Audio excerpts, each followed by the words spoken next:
मराठा समाजाला ओबीसीतून आरक्षण मिळावं यासाठी मुंबईच्या आझाद मैदानावरती मनोज जरांगे पाटील यांनी आंदोलन छेडलंय।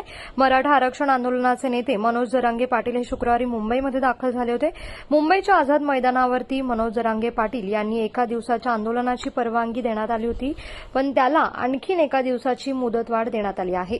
आज त्यांच्या आमरण उपोषणाचा दुसरा दिवस असून मुख्यमंत्री देवेंद्र फडणवीस यांनी यापूर्वीच बोलताना 10% आरक्षण दिलं असून आंदोलन करणाऱ्यांनी अभ्यास करून मागणी करावी असं देखील म्हटलं होतं।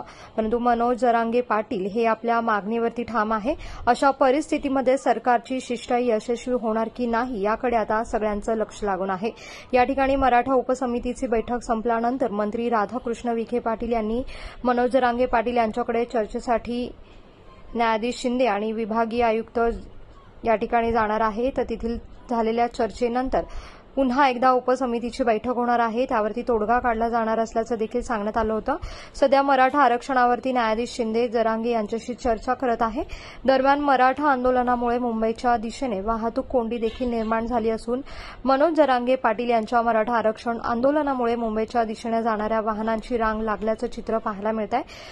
नवी मुंबईतून मुंबईला जाणाऱ्या वाहनांमुळे वाहतूक कोंडीचा सामना करावा लागत आहे।